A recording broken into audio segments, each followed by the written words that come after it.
ಮುಡಾದಿಂದ ನಿವೇಶನ ಹಂಚಿಕೆ ಆದ ಬಳಿಕವೂ ಕೂಡ ಖರೀದಿ ಪ್ರಕ್ರಿಯೆ ಆಗಿದೆ.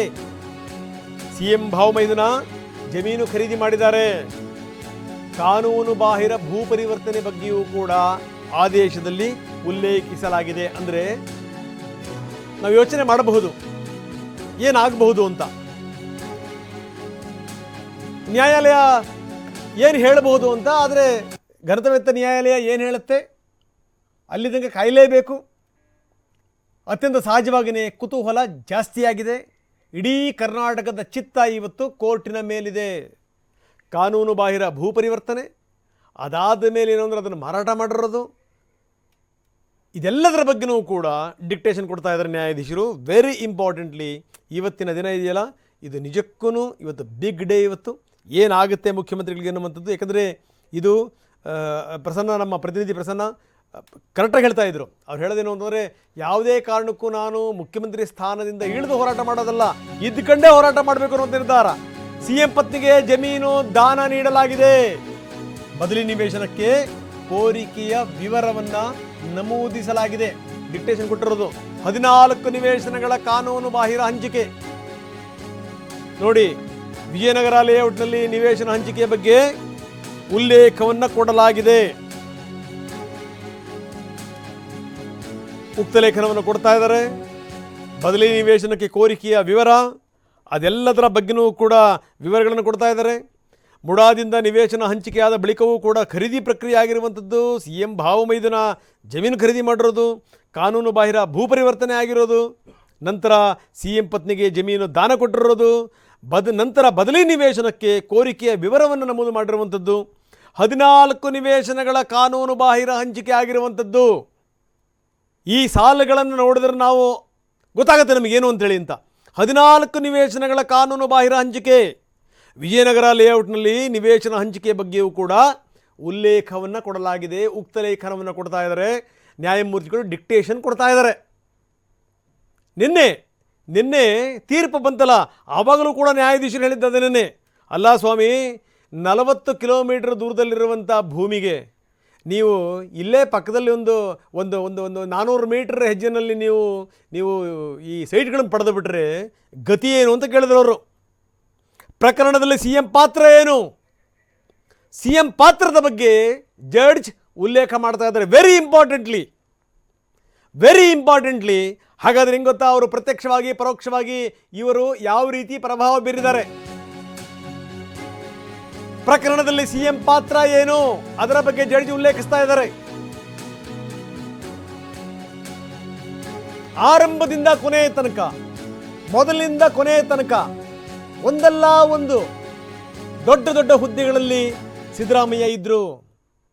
ಒಂದು ಅವರು ಉಪಮುಖ್ಯಮಂತ್ರಿ ಆಗಿದ್ದರು, ಒಂದು ವಿರೋಧ ಪಕ್ಷದ ನಾಯಕರಾಗಿದ್ದರು, ಒಂದು ಮತ್ತೆ ಅವರು ಉಪಮುಖ್ಯಮಂತ್ರಿ ಆಗಿದ್ದರು, ಒಂದು ಸಂದರ್ಭದಲ್ಲಿ ಮುಖ್ಯಮಂತ್ರಿ ಆಗಿದ್ದರು, ಮತ್ತೊಂದು ಸಂದರ್ಭದಲ್ಲಿ ಅವರು ವಿರೋಧ ಪಕ್ಷದ ನಾಯಕರಾಗಿದ್ದರು, ಮತ್ತೊಂದು ಸಂದರ್ಭದಲ್ಲಿ ಮತ್ತೊಂದು ಸರಿ ಮುಖ್ಯಮಂತ್ರಿ ಆದರು.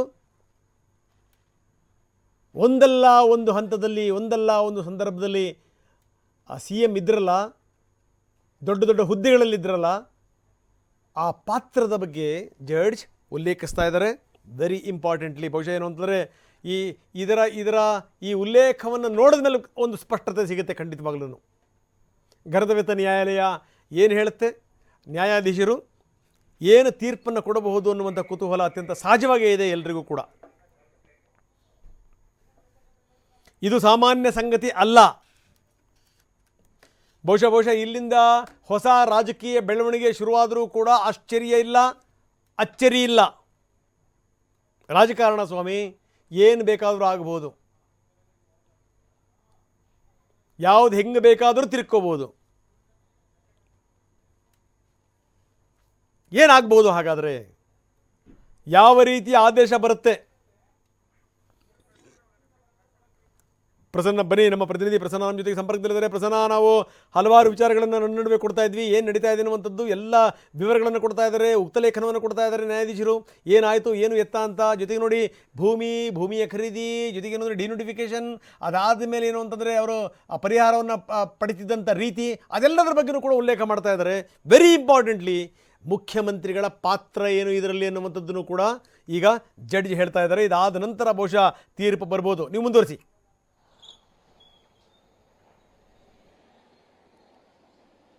ಈ ಒಂದು ಮೂಡ ವಿಚಾರಕ್ಕೆ ಸಂಬಂಧಪಟ್ಟ ಹಾಗೆ ಒಂದಷ್ಟು ತಾಂತ್ರಿಕವಾಗಿಯೂ ಕೂಡ ಸಿದ್ದರಾಮಯ್ಯನವರಿಗೆ ಸಂಕಷ್ಟ ಎದುರಾಗುವಂತ ಸಾಧ್ಯತೆ ಇದೆ.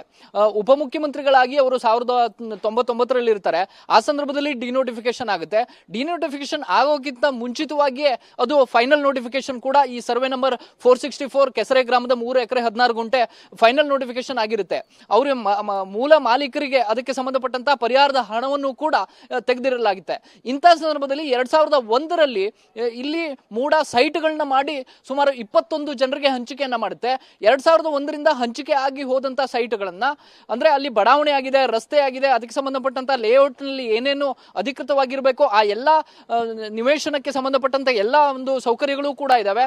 ಆದ್ರೆ ಅದನ್ನ ಕೃಷಿ ಜಮೀನು ಅಂತ 2004ರಲ್ಲಿ ಮಾರಾಟ ಮಾಡಲಾಗುತ್ತೆ. 2006ರಲ್ಲಿ ಮತ್ತೆ ಅದನ್ನ ಕೃಷಿಯೇತರ ಜಮೀನು ಅಂತೇಳಿ ಪರಿವರ್ತನೆ ಮಾಡಲಾಗುತ್ತೆ. ಈ ಎಲ್ಲಾ ತಾಂತ್ರಿಕ ಅಂಶಗಳನ್ನು ಕೂಡ ಒಂದ್ ನಿಮಿಷ ಹಾಗೇರಿ. ಪ್ರಕರಣದಲ್ಲಿ ಸಿಎಂ ಪಾತ್ರದ ಬಗ್ಗೆ ಜಡ್ಜಿ ಉಲ್ಲೇಖಿಸ್ತಾ ಇದ್ದಾರೆ. ಸಿದ್ದರಾಮಯ್ಯ DCM ಆಗಿದ್ದಾಗ ನಡೆದಂತ ಘಟನೆಗಳು ನಾನು ಹೇಳ್ತಾ ಇದ್ದೆ, ಒಂದಲ್ಲ ಒಂದು ಸಂದರ್ಭದಲ್ಲಿ ಅವರು ಪ್ರಮುಖವಾದಂತಹ ಪಾತ್ರ ವಹಿಸಿದ್ದಾರೆ ಅನ್ನುವಂಥದ್ದು. ಒಂದು ವಿರೋಧ ಪಕ್ಷದ ನಾಯಕರಾಗಿದ್ರು, DCM ಆಗಿದ್ರು, ಮತ್ತೊಂದು ಸರಿ ವಿರೋಧ ಪಕ್ಷದ ನಾಯಕರಾದ್ರು, ಮತ್ತೊಂದು ಸರಿ DCM ಆದ್ರು, ಮುಖ್ಯಮಂತ್ರಿ ಆದ್ರು, ಮುಖ್ಯಮಂತ್ರಿ ಆದ್ಮೇಲೆ ಮತ್ತೆ ವಿರೋಧ ಪಕ್ಷದ ನಾಯಕರಾದ್ರು, ಮತ್ತೊಂದ್ಸರಿ ಮುಖ್ಯಮಂತ್ರಿ ಆದ್ರು. ಸಿದ್ದರಾಮಯ್ಯ DCM ಆಗಿದ್ದಂಥ ಸಂದರ್ಭದಲ್ಲಿ ಏನಾಯಿತು? ದೇವರಾಜು ಭೂಮಾಲೀಕರು ಅಲ್ದಿದ್ರೂ ಕೂಡ ಅವ್ರ ಹೆಸರಲ್ಲಿ ಹೇಗೆ ಬಂತದು? ಜಮೀನಿನ ಮಾಲೀಕರಿಗೆ 8 ಜನ ಮಕ್ಕಳಿದ್ರು. ದೇವರಾಜು ಆ ಸಂದರ್ಭದಲ್ಲಿ ಎಲ್ಲಿದ್ರು?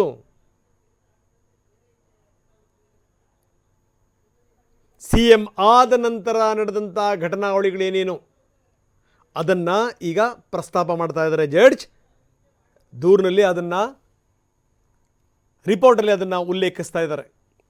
S Prasanna, please continue Prasanna. ಇಲ್ಲಿ 1998ರಿಂದ 2010 ತನಕದ ಒಂದು ಅವಧಿ ಏನಿದೆ, ಇದರಲ್ಲಿ ಒಂದು ಅಂಶ ಬರುತ್ತೆ. 2010 ಬಳಿಕ ಪಾರ್ವತಿ ಸಿದ್ದರಾಮಯ್ಯನವರಿಗೆ ಜಮೀನು 3 ಎಕರೆ 16 ಗುಂಟೆ ಹಸ್ತಾಂತರ ಆದ ಬಳಿಕ ಮೂಡ ಎಂಟರ್ ಆಗುತ್ತೆ. ಮೂಡಾಗೆ ಇವರು ಒಂದು ಪರ್ಯಾಯ ನಿವೇಶನವನ್ನ ಕೊಡಿ ಅಂತ ಹೇಳಿ ಪಾರ್ವತಿ ಸಿದ್ದರಾಮಯ್ಯನವರು ಕೂಡ ಅರ್ಜಿಯನ್ನು ಹಾಕ್ತಾರೆ. ಅಲ್ಲೂ ಕೂಡ ಒಂದಷ್ಟು ಲೋಪದೋಷಗಳನ್ನ ದೂರುದಾರರ ಪರ ವಕೀಲರು ಮೆನ್ಷನ್ ಮಾಡ್ತಾ ಇದ್ದಾರೆ. ಕಳೆದ ಕೆಲ ದಿನಗಳ ಹಿಂದೆ ಮೂಡಾದ ಹಿಂದಿನ ಆಯುಕ್ತರನ್ನ ಅಮಾನತು ಮಾಡಲಾಗಿತ್ತು. ಅಲ್ಲಿ ತಾಂತ್ರಿಕ ಸಮಿತಿ ಒಂದಷ್ಟು ಟೆಕ್ನಿಕಲ್ ಆದಂತಹ ಎರರ್ಗಳನ್ನ, ಅಂದ್ರೆ ಆಯುಕ್ತರು ಮತ್ತು ಮೂಡ ಹೇಗೆಲ್ಲ ಲೋಪದೋಷಗಳನ್ನ ಮಾಡಿದೆ ಅನ್ನುವಂಥದ್ದನ್ನ ಪದೇ ಪದೇ ಪ್ರಸ್ತಾಪವನ್ನ ಮಾಡಿದ್ರು. 60-40 ಅರ್ಹತೆ ಇರುವಂತಹ ನಿವೇಶನಗಳ ಬದಲಾಗಿ ಕೇವಲ ಪಾರ್ವತಿ ಸಿದ್ದರಾಮಯ್ಯನವರಿಗೆ ಮಾತ್ರ 50-50 ನಿವೇಶನಗಳನ್ನ ಯಾವ ಮಾನದಂಡದ ಮೇಲೆ ಕೊಡಲಾಯಿತು ಅನ್ನುವಂತಹ ಪ್ರಶ್ನೆಯನ್ನ ತಾಂತ್ರಿಕ ಸಮಿತಿ ಕೂಡ ಅನುಮಾನಾಸ್ಪದವಾಗಿ ಇಲ್ಲಿ ಪ್ರಶ್ನೆಯನ್ನ ಎತ್ತಿತ್ತು. ಮತ್ತು 50-50 ಅನುಪಾತದಲ್ಲಿ ಸೈಟ್ಗಳನ್ನ ಹಂಚಿಕೆ ಮಾಡುವಂತಹ ಸಂದರ್ಭದಲ್ಲೂ ಕೂಡ ಅವತ್ತಿನ ಸಭೆಯಲ್ಲಿ ಯತೀಂದ್ರ ಸಿದ್ದರಾಮಯ್ಯನವರು ಆ ಸಭೆಯಲ್ಲಿ ಹಾಜರಿರ್ತಾರೆ. ಅವರು ಕೂಡ ಅವತ್ತಿನ ಸಭೆಯಲ್ಲಿ ಮಾತನಾಡದೆ ಮೌನವಾಗಿರ್ತಾರೆ. 60-40 ಅಂದ್ರೆ 60-40 ಅನುಪಾತದಲ್ಲಿ ಕೊಡಬೇಕಾಗಿದ್ದಂತಹ ಸೈಟ್ ಅನ್ನ ಹೊರತುಪಡಿಸಿ 50-50 ಅನುಪಾತದಲ್ಲಿ ಸೈಟ್ಗಳನ್ನ ಹಂಚಿಕೆ ಮಾಡಿದ್ರ ಹಿಂದೆಯೂ ಕೂಡ ಇದೀಗ ಸ್ನೇಹಮಯಿ ಕೃಷ್ಣ ಮತ್ತು TJ ಅಬ್ರಹಂ ಸೇರಿದಂತೆ ದೂರುದಾರರು ಒಂದಷ್ಟು ಅನುಮಾನಗಳನ್ನ ವ್ಯಕ್ತಪಡಿಸ್ತಾ ಇದ್ದಾರೆ. ಈ ಟೈಮ್ ಲೈನ್ ಗಳನ್ನ ಗಮನಿಸ್ತಾ ಬಂದ್ರೆ ಇದು ಕಾಕತಾಳೀಯವೂ ಕೂಡ ಇರಬಹುದು ಮತ್ತು ಒಂದಷ್ಟು ಪ್ರಭಾವಗಳನ್ನ ಬಳಸಿರಬಹುದು. ಡಿನೋಟಿಫಿಕೇಶನ್ ಆದಂತಹ ಸಂದರ್ಭದಲ್ಲೂ ಕೂಡ ಸಿದ್ದರಾಮಯ್ಯನವರು ಉಪಮುಖ್ಯಮಂತ್ರಿ ಆಗಿರ್ತಾರೆ, ಮೈಸೂರು ಜಿಲ್ಲಾ ಉಸ್ತುವಾರಿ ಸಚಿವರಾಗಿರ್ತಾರೆ ಮತ್ತು ಇಲ್ಲಿ ಅವರ ಬಾಮೈದನಿಗೆ ಜಮೀನು ಮಾರಾಟ ಆದಂತ ಸಂದರ್ಭದಲ್ಲಿ ಮತ್ತು ಕೃಷಿ ಜಮೀನಿಂದ ಕೃಷಿಯೇತರ ಜಮೀನು ಅಂತ ಪರಿವರ್ತನೆ ಆದಂತ ಸಂದರ್ಭದಲ್ಲೂ ಕೂಡ ಸಿದ್ದರಾಮಯ್ಯನವರು ಉಪಮುಖ್ಯಮಂತ್ರಿಗಳಿರ್ತಾರೆ. 2013ರಲ್ಲಿ ಸರ್ಕಾರ ಬಂದಂತ ಸಂದರ್ಭದಲ್ಲೂ ಕೂಡ ಯಾವಾಗ ಪಾರ್ವತಿ ಸಿದ್ದರಾಮಯ್ಯನವರು ಮೂಡಾಗೆ ಸೈಟ್ಗಳನ್ನ ಬದಲಿ ನಿವೇಶನಗಳನ್ನ ಕೊಡಿ ಅಂತ ಅರ್ಜಿ ಹಾಕಿದಂತ ಸಂದರ್ಭದಲ್ಲಿ ಅವತ್ತು ನೇರವಾಗಿ ಅವರೇ ಮುಖ್ಯಮಂತ್ರಿಗಳಿರ್ತಾರೆ ಮತ್ತು ಮೂಡ ಸೈಟ್ಗಳನ್ನ ಹಂಚಿಕೆ ಮಾಡೋದಕ್ಕೆ ಮೊದಲ ನಡವಳಿ ಆದಂತ ಸಂದರ್ಭದಲ್ಲೂ ಕೂಡ ಅವರೇ ಮುಖ್ಯಮಂತ್ರಿಗಳಾಗಿರ್ತಾರೆ. ಕೇವಲ ಸೈಟು ಹಂಚಿಕೆ ಆಗುವಂತ ಸಂದರ್ಭದಲ್ಲಿ ಮಾತ್ರ ಅವರು ವಿರೋಧ ಪಕ್ಷದ ನಾಯಕರಾಗಿರ್ತಾರೆ. ಈ ಎಲ್ಲ ಟೈಮ್ ಲೈನ್ ಗಳನ್ನ ಗಮನಿಸಿದ್ರು ಕೂಡ ಒಂದಷ್ಟು ಅನುಮಾನಗಳನ್ನ ಸ್ನೇಹಮಯಿ ಕೃಷ್ಣ ಮತ್ತು TJ ಅಬ್ರಹಂ ಅವರು ವ್ಯಕ್ತಪಡಿಸ್ತಾ ಇದ್ದಾರೆ. ಆ ಎಲ್ಲ ಅಂಶಗಳನ್ನ, ತಾಂತ್ರಿಕವಾದಂತಹ ಲೋಪದೋಷಗಳನ್ನ ಮತ್ತು ಈ ರೀತಿಯ ಕಾಕತಾಳೀಯ ಅಂತ ಹೇಳಬಹುದಾದಂತಹ ಒಂದಷ್ಟು ಟೈಮ್ ಲೈನ್ ಗಳನ್ನ ನ್ಯಾಯಾಲಯ ಕೂಡ ಅತ್ಯಂತ ಗಂಭೀರವಾಗಿ ಪರಿಗಣಿಸಬಹುದು. ಇದೇ ಅಂಶಗಳನ್ನ ಆಧಾರವಾಗಿ ಇಟ್ಕೊಂಡು ಲಕ್ಷ್ಮೀ ಅಯ್ಯಂಗಾರ್ ಅವರು ಕೂಡ ವಾದವನ್ನ ಮಂಡಿಸಿದ್ದಾರೆ. ಅಂದ್ರೆ ಪ್ರಭಾವವನ್ನ ಬಳಸಿಯೇ ಅತ್ಯಂತ ಪ್ರತಿಷ್ಠಿತ ಬಡಾವಣೆಗಳಲ್ಲಿ 14 ಸೈಟ್ಗಳನ್ನ ಪಡೆದುಕೊಂಡಿದ್ದಾರೆ ಮತ್ತು ಪಾರ್ವತಿ ಸಿದ್ದರಾಮಯ್ಯನವರಿಗೆ ಅರ್ಹತೆ ಇದ್ದಿದ್ದು ಅಥವಾ ಅವರು ಪಡೆಯೋದಕ್ಕೆ ಮಾಡೋದಕ್ಕೆ ಸಾಧ್ಯ ಆಗ್ತಿದ್ದು ಕೇವಲ 4 ಸೈಟ್ಗಳು ಮಾತ್ರ. ಅಂದ್ರೆ ಕೇವಲ 4,800 ಚದರಡಿ ಮಾತ್ರ ಅವರು ಪಡೆದುಕೊಳ್ಬೇಕಾಗಿತ್ತು. ಆದ್ರೆ 16,000 ಚದರಡಿಗೂ ಹೆಚ್ಚು ವಿಸ್ತೀರ್ಣದ ಸೈಟ್ಗಳನ್ನ ಪಡೆದುಕೊಂಡಿದ್ರೆ ಹಿಂದೆ ಯಾರ ಪ್ರಭಾವ ಇದೆ ಅನ್ನುವಂತ ಪ್ರಶ್ನೆಗಳನ್ನ ದೂರುದಾರರ ಪರ ವಕೀಲರು ಕೂಡ ಎತ್ತುತ್ತಿದ್ರು. ಈಗ ಆ ಅಂಶಗಳನ್ನ ಇದೀಗ ನ್ಯಾಯಾಲಯ ಹೇಗೆ ಗಂಭೀರವಾಗಿ ಪರಿಗಣಿಸುತ್ತೆ ಅನ್ನುವಂಥದ್ದು ಅತ್ಯಂತ ಪ್ರಮುಖ ಆಗುತ್ತೆ. ಇವತ್ತು ಬೆಳಗ್ಗೆ ಮಾತನಾಡುವಂತ ಸಂದರ್ಭದಲ್ಲಿ ರಾಜಕೀಯವಾಗಿ ಸತೀಶ್ ಜಾರಕಿಹೊಳಿ ಅವರು ಒಂದು ಮಾತನ್ನ ಹೇಳ್ತಾ ಇದ್ರು, ರಾಜಕೀಯವಾಗಿ ಯಾರು ಗಟ್ಟಿಯಾಗಿ ನಿಂತಾರೆ ಅಂತವರು ರಾಜಕೀಯದಲ್ಲಿ ಉಳ್ಕೊಳ್ತಾರೆ, ಇಲ್ಲದೆ ಹೋದ್ರೆ ಗಾಳಿಗೆ ತೂರ್ಕೊಂಡು ಹೋಗ್ಬೇಕಂತ ಪರಿಸ್ಥಿತಿ ಬರುತ್ತೆ ಅನ್ನುವಂಥದ್ದನ್ನ. ಅಂದ್ರೆ ಅವರು ಪರೋಕ್ಷವಾಗಿ ಸಿದ್ದರಾಮಯ್ಯನವರು ಗಟ್ಟಿಯಾಗಿದ್ದಾರೆ, ಈ ಕಾರಣಕ್ಕೋಸ್ಕರ ಮಾತ್ರ ಇದನ್ನು ಫೇಸ್ ಮಾಡೋದಕ್ಕೆ ಸಾಧ್ಯ. ಇದೇ ಜಾಗದಲ್ಲಿ ಇಂಥದ್ದೇ ಆರೋಪಗಳು ಬೇರೆ ನಾಯಕರ ವಿರುದ್ಧ ಬಂದಿದ್ದೇ ಆಗಿದ್ರೆ ಪರಿಸ್ಥಿತಿ ಹೀಗೆ ಇರ್ತಿರ್ಲಿಲ್ಲ ಅನ್ನುವ ಅರ್ಥದಲ್ಲಿ ಮಾತನಾಡಿದ್ದಾರೆ. ಅಂದ್ರೆ ರಾಜಕೀಯವಾಗಿಯೂ ಕೂಡ ಇವತ್ತಿನ ಆದೇಶ ಕೇವಲ ಸಿದ್ದರಾಮಯ್ಯನವರಿಗೆ ಮಾತ್ರವಲ್ಲ, ಇಡೀ ಕಾಂಗ್ರೆಸ್ ಪಕ್ಷಕ್ಕೂ ಕೂಡ ಅತ್ಯಂತ ಪ್ರಮುಖ ಆಗುತ್ತೆ. ಮುಂದೆ ತನಿಖೆ ಪ್ರಾರಂಭ ಆದಂತಹ ಸಂದರ್ಭದಲ್ಲಿ ಬೇರೆ ಬೇರೆ ಹಂತದಲ್ಲಿ ಇದು ಒಂದಷ್ಟು ಎಕ್ಸ್ಪೋಸ್ ಆಗಬಹುದು ಮತ್ತು ನೇರವಾಗಿ ಸಿದ್ದರಾಮಯ್ಯನವರ ಪತ್ನಿಯ ಹೆಸರಲ್ಲೇ ಈ ಇಡೀ ಪ್ರಕರಣ ಇರೋದ್ರಿಂದಾಗಿ ಅವರು ಕೂಡ ವಿಚಾರಣೆಗೆ ಹಾಜರಾಗಬೇಕಂತ ಅನಿವಾರ್ಯ ಪರಿಸ್ಥಿತಿ ಎದುರಾಗುತ್ತೆ. ಇದುವರೆಗೂ ಕೂಡ ಎಲ್ಲಿಯೂ ಕೂಡ ಪಾರ್ವತಿ ಸಿದ್ದರಾಮಯ್ಯ ಮುನ್ನೆಲೆಗೆ ಬಂದೇ ಇಲ್ಲ. ಆದ್ರೆ ಈ ಪ್ರಕರಣದಲ್ಲಿ ಅದಕ್ಕೆ ತದ್ವಿರುದ್ಧವಾದಂತಹ ಬೆಳವಣಿಗೆಗಳೇ ನಡೀತಾ ಇದಾವೆ. ರಂಗನಾಥ್, ಓಕೆ, ಧನ್ಯವಾದ. ತಮ್ಮೆಲ್ಲ ಮಾಹಿತಿಗೆ ಕೋರ್ಟಲ್ಲಿ ಏನು ನಡೀತಾ ಇದೆ ಅದರ ವಿವರಗಳನ್ನು ನಾವು ನಿಮಗೆ ಸ್ಕ್ರೀನ್ ಎಡಭಾಗದಲ್ಲಿ ತೋರಿಸ್ತಾ ಇದ್ದೀವಿ. DCM ಆಗಿದ್ದಂಥ ಸಂದರ್ಭದಲ್ಲಿ ಏನೇನಾಗಿದೆ, ದೇವರಾಜು ಭೂಮಾಲೀಕರಲ್ಲ, ಆದರೂ ಕೂಡ ಅವರ ಹೆಸರಲ್ಲಿ ಡಿನೋಟಿಫಿಕೇಶನ್ ಮಾಡಲಾಗಿದೆ. ಭೂಮಾಲೀಕರಲ್ಲ ಅವರು.